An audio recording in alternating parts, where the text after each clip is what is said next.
This is Scott and Laura from Married with Comics, and you're not going to believe who we just met. I am Karen Whitfield, the Bronze Age Batgirl. I traveled with the original Batman and Robin, Adam West, and Burt Ward back in the 80s, and I'm meeting these wonderful people, and I'd love to see your show. And I'm selling my book, Batdriven West. It tells all about the story, and it's fantastic and credible and spectacular spectacle. We're going to read it ourselves as soon as we get home and have a review coming up for you very soon. Yes. Thank you so much.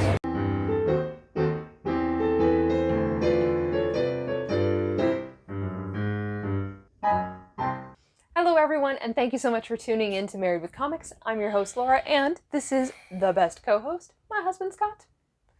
So we are of course here to talk about Comic-Con, but before we do, just a couple reminders is to make sure to subscribe because we have a 500 subscriber giveaway. We are getting very close to that goal. So please make sure to continue to like and comment on videos, and then of course subscribe because you can win some amazing giveaways. Now, GalaxyCon was a couple weeks ago. Some people in the group are still going through withdrawals. We can tell from her Facebook post. Yes. It was really awesome in a lot of ways, especially just to get out and be amongst, you know, stuff that we like and a bunch of people that we get along with and all that, again, in a big crowd setting. It's been so long, as you know, with COVID for pretty much everybody across the country. Yes. However, it was also a little weird and different in, I won't say negative ways, but it was just, you could tell it was a different con. And we talked about that quite a bit, actually. There was just some vendors that weren't there that you were used to seeing, some things that you were used to seeing that weren't there, but it just had a little bit of a different feel to it if you'd been to previous ones. Well, and this one was strange. So this was, and of course, things that have happened in North Carolina since Comic-Con. Right beforehand, we did not have a mask mandate. It had been lifted. Since then, it has been reinstated across Wake County. So at the Comic-Con, it was less than 50% of the people were actually wearing masks. Yeah. Some people had kind of designed it into their cosplay costumes. Which was cool. Which was really cool. But when we went on Friday, you know, they had made a point to kind of space out the vendors so that way you could social distance. And it was the first time we could actually kind of like bounce back and forth across the aisle and see vendors because it was just not as busy. Right. Saturday was much busier. I did notice that we were wearing masks inside pretty much the whole time. And a couple of the vendors even made comments to me about that in a positive light. Like one of the guys that was signing some stuff for Laura was like, no charge, you guys are cool, we were wearing masks. It's just, you were there, you either wore one or you didn't, everybody got along. So let's get to the really cool stuff, which is the loot. It was a little different this year, like we said. One of the things that I noticed that was different is there were nowhere near as many vendors selling t-shirts. We always get like really cool, unique t-shirts. It's one of the highlights of the trip for me each time we go. And this time there just was not that much to choose from. There really weren't. No. So one of the ones that I did pick up is the Bombshells, DC Bombshells that I'm wearing. You may see this again in another video when I do my Bombshells video. And I managed to grab a Loki t-shirt. Got a really cool Loki God t-shirt. of Mischief. I managed to grab a Daredevil one that you'll see later in my Daredevil video. And the Black Widow t-shirt that I've worn before. Yes. But that was it. Like I think we got 4, maybe 5 at most, and there weren't a lot to choose from. So it was pretty easy to narrow it down. Well, and to be fair, so some of the issues that we had with some of the vendors, which I'll talk about in a separate video, is there was one vendor that had a ton of selection, but his prices were a little ridiculous. So you could find it if you wanted to pay the premium price, and that was not what we were interested in. I think some people were panicking on the vendor side because the low number of people that were there Thursday night and Friday, to be honest, because we noticed when we went back on Saturday even that particular vendor had dropped his price already, and the crowds really showed up on Saturday. But I think at first they were like, oh my God, we got to recoup our money. Yeah, we need to raise our price, and some of them dropped. I don't know about all of them, but the other cool things, though, because Friday wasn't so busy, we had a lot of opportunities to actually talk with the vendors and the artists without feeling like we were rushing them or keeping them from the next customer, which was really unique. So what were some of the things you grabbed? So on Friday, like normally Laura's told you, we kind of shop and put our eye on things on Friday. This Friday though, because we were able to walk around pretty quickly and do both sides of the aisle as we went up and down, I realized that this was the only one that I saw and I had to have it. So I went back to the same guy and I grabbed DC Comics Bombshells, Harley Quinn. Yeah. And it's 51 Mercury. But it's just, I mean, oh my God, it's so cool. There's a little bit of damage, as you can tell here on the box. I asked him, he said, no, it's new, it's never been opened. They just did a terrible job with some of the packaging on these. So he already knocked some off the price for me just for that. But I'm tickled to death with that. And I was so glad that I grabbed it when I did, because we literally looked every other booth. And there were no other booths there selling this. And since then, we've been looking on eBay, and I got a pretty good deal on this compared to some of the ones on eBay. They list them at lower prices, but they're selling higher than what I paid for this. So the other thing that I found really, really cool was, I don't know if you all remember when we did the video about kind of redesigning our bookshelves. When I was kind of panning through the bookshelves and saying, oh, well, look at the top of the figurines, one of the big things I kept saying was, I think at some point we're going to get some DC Bombshell figurines, something to go on our shelves. So it made perfect sense that you guys don't know, Scott is a big car guy. So to take DC Bombshells and cars and kind of combine it into one, it was definitely a big fat yes. We're on the hunt for the Catwoman one. There'll be more. Yes. Batgirl. Oh, there's several. But anyhow. So what was one of your finds? One of my random finds was, again, it was a vendor that I sort of walked past, and I started looking at some of the little posters, and then I started laughing at some of the puns that were included, and then I started talking to the woman behind the counter. And it turns out that she and her husband are also a great little Comic-Con team. So he is the artist, and he's the one with all the dad jokes. And so they decided to put them in art form.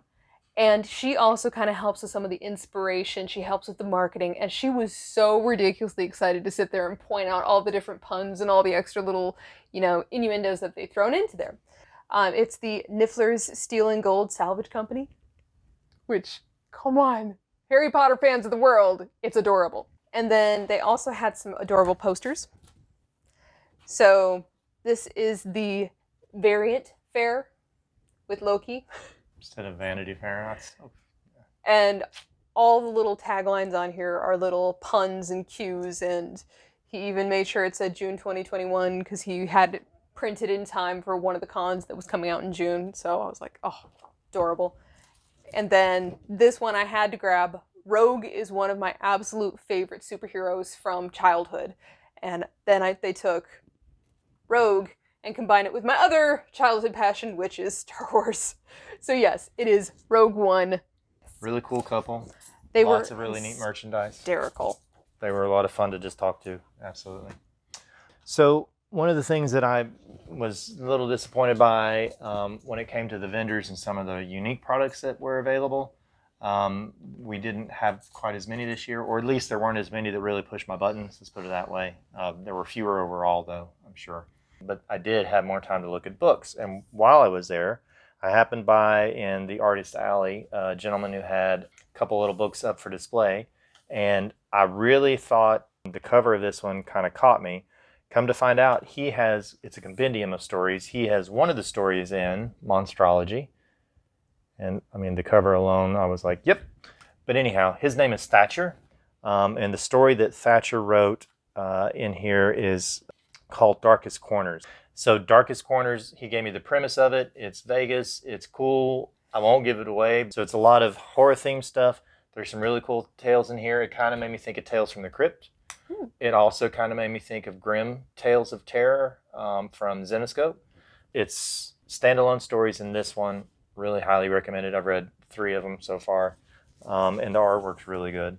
But he also had a book that he had done on his own there for sale. I did not get that this time. Kind of wanted to check out his work first, But I definitely think I might be checking out more of his stuff later. And he signed it for me. So again, another one of my many passions is The Princess Bride. So Scott actually... Obsession. Yeah. Unhealthy, whatever. I love that movie. So much. When we were walking around the con, you know, Scott wandered off, and at one point he's like, we should check out this booth. It's got some really, really cool maps, and he was thinking I was going to want the Hogwarts map, because that's a very logical conclusion. And we step up to the booth, and the artist had actually taken a real, like, leather, stretched leather, and he had put the map of Florin, or the country that's in The Princess Bride, and then he had it signed by 3 different actors. And I walked on up to the beautiful thing, and I pointed out, I'm like, oh, is that? And I pointed at all 3 of them, and I got all 3 signatures right. And the guy behind the booth was impressed. So then we started talking about The Princess Bride, and he started pointing out some of the things in the map that he had taken from the original book, and how he had changed it and adapted it for the movie. I was sold. And he basically did this, and it's actually gold inlaid. It's got some silver in it. This is going behind the door. It is absolutely gorgeous. Yes. And it was a Lord of the Rings map that he had up on the wall, I thought, too, that caught my eye. It's huge. It looks like leather. This looks like leather. That's actually paper. It's paper. So we were amazed when we asked him if he could touch it, and he was like, sure, it's paper, you're fine. I'm like, what? But yeah, that's really cool. So this is why we love con. This is unique stuff. You can find something similar maybe out there on Etsy, whatever, but it's just a cool place to find unique things and unique people that are really super creative like that. Yeah, and the love and passion he had for each of the different stories and the maps that he had created, instantly I was ones like, from arcade games that him and his son played, you know, so it was kind of cool. Definitely. So, back to my book quest. Since I had so much more time to look at books, we happened upon a vendor because Laura was like beelining it there first day. First thing, we hit the convention floor. She drags me directly to Mico Suayan, who was there with Unknown Comics. Yes. So Unknown Comics, if you don't know, they get lots of really cool special covers. Exclusive cover, yeah. Went to that booth while she was, you know, talking to Mico, who's very cool, by the way, and getting her prints picked out and signed. I happened around the corner and saw they had like a buy 2 get 1 free sale. Yeah. And there are a couple covers in particular I'd really been looking at, but never thought I would actually see in person. And then when I did, it was like, now I don't know how to pick because I want them all. This is one though that I grabbed. As you have already heard from Laura, Rogue is like her favorite out of X-Men characters. So this is Rogue and Gambit on an X-Men 17. I mean, it's absolutely stunning. This is one that I had been wanting and had looked at and had passed up in our local shop. But this is Amazing Spider-Man 44, and that's the Goblin. Yeah, I know. It's just bad. It's so bad. And then the other one, and you already know why, that's a J Scott Campbell with Amazing Mary Jane and Black Cat. Yeah. And it's fun. It's cheeky. I like it. It's ASM 13. One of the things that I was able to purchase through Mico Suayan, it was not available at the con. I don't know if you all remember in the signatures video, I mentioned that there were 2 particular covers of Mico Suayan's that I was like, if I find them, I'm buying them. Mm-hmm. And one of them was the Last Ronin Teenage Mutant Ninja Turtle cover, which I absolutely love, so I was able to buy the actual comic book. Well, he didn't have the other one. Instead, he had the art print of Something is Killing the Children. And thankfully, because I was getting art prints, I was able to get both the color variant and then the one that's black, white, and red. And honestly, I can't pick a favorite between these 2. I love them.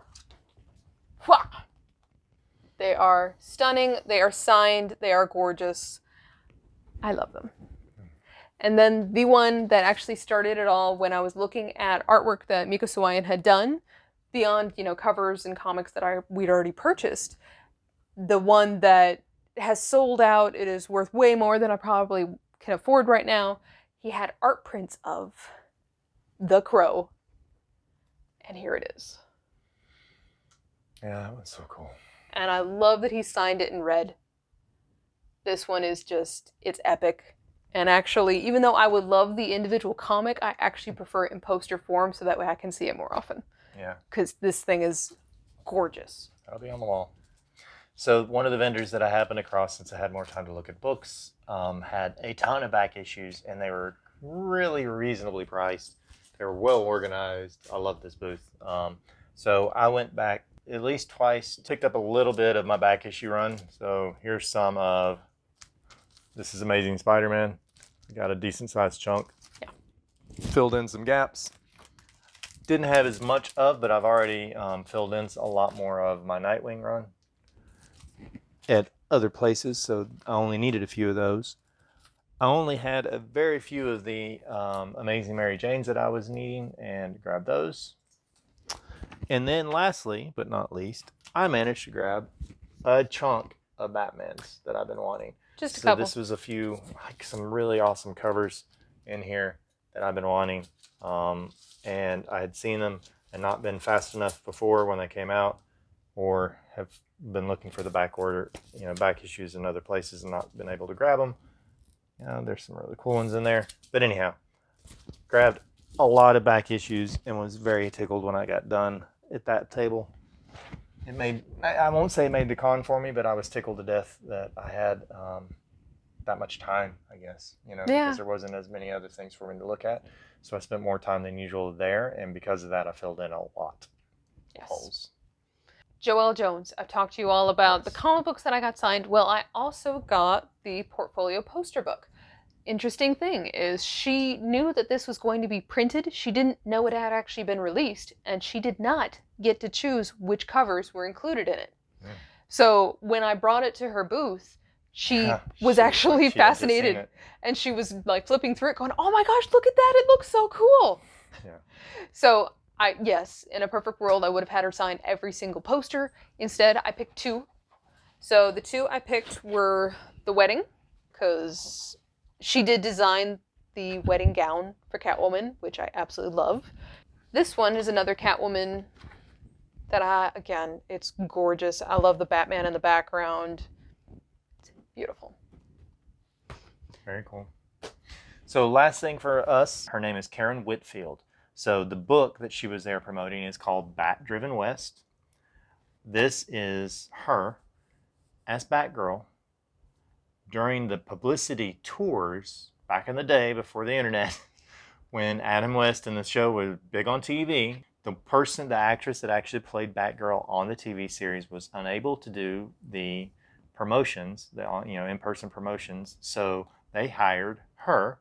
And she traveled around with Adam West and Burt Ward and did these in-person appearances across the country. And she's written a book about it. Now, this is just the first of possibly two, because there's more stories to tell. So the one thing that I wanted to share with you all, because we all know this cover. So this is the very, very, very famous cover. But did you know that this costume is actually inspired and designed after the costume that she wore when she was on the publicity tour? It's not actually inspired from the television series. So she actually got to make her stamp in comic book history. So she has a lot of just fascinating stories. We have not had a chance to read the book. She had that costume with her too. The one that she actually wore when she was on the tour. It was really cool to see that in person. There's a picture of her holding it. So we're going to finish the book, and then we're going to do an interview with Batgirl. Yep. So I think, like I said, overall, it was a very different feeling Comic-Con than normal. Just because there were a lot of vendors, like I said, that we were used to seeing that were definitely not there, and their lack of presence was definitely noted. It was noted. It was different from the crowd side. It was different from the vendor side. The panels were also very different. Like the bigger panels, you still had presenters. The smaller panels did not, which sometimes that can be great if you've got a really good speaker, but if your speaker is not very driven and focused, it can be really, really rambling. So I actually didn't spend as much time in panels this year than I have in the past, just because some of the smaller ones that I was very interested in, some of them were good, but some of them were not. Oh, caught the tail end of William Shatner's panel. He's a treat every time. I don't care how many times you see him. That was really good as always. Talked a lot about kissing Aurora. Yes. I got asked that question like 4 times. It was hilarious. But he also, we saw the Superman and Lois cast that was there. That was really cool.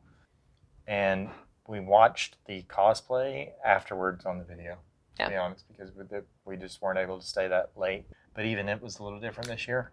Not in a bad way, just different. Again, So all in all, unique. Loved it. Been waiting for it. Glad we went. But you could tell it was a pre-COVID or during COVID, whatever. Comic-Con. And we're still waiting to see what happens with this crazy virus, and hopefully things will get more back to normal for next year. Yeah. But we also are already planning on going back next year. So. Oh, we'll be back next year. And next year we're definitely going to Heroes Con, which is over in Charlotte, North Carolina. Yeah. And hopefully we can get to another one of the bigger cons. We'd like to travel some maybe next year, maybe the year after. You guys give us your suggestions. We're thinking Atlanta's not that far. Orlando, potentially. But that's the furthest I think we would go. I thought about New York Comic-Con or Baltimore Comic-Con, because that's not too bad for us. I have one final Comic-Con video coming, and then we are all done with Comic-Con until Scott gets his gear ready for next year. Oh, don't worry. I'm always ready. Always prepared. My Boy Scout. So thank you so much for tuning in. This is Scott and Laura from Married with Comics. Don't forget to subscribe. Comment down below. Let us know what you thought, and we will talk to you all again very soon. Have a great day, everyone.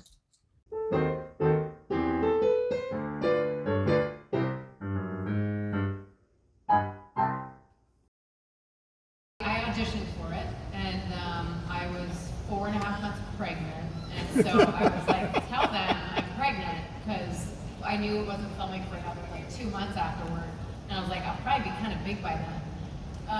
And they were like, no, the producers really want to see you anyway. So I went in, and it was a scene. It was a cut scene from Richard Donner's Superman 2 where Lois shoots him, and she's like, I knew it, because he doesn't die. And I just kind of went in there and had a lot of fun. I had my jeans totally unzipped on the way to the audition, stuffed my stomach in my pants, did the audition, barfed afterward because I had just horrible morning sickness. But I was like, I think that went well. And yeah, I just had fun, and I got a phone call pretty quickly that they were running it up the chain, but they were like, we think it's you, and they were stoked, and I hadn't met Tyler.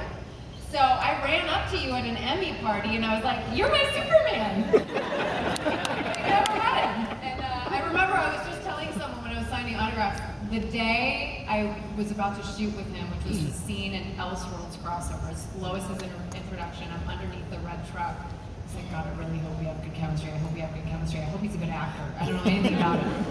And I was like, yes! When we did this scene, I'm like, I love it, love it.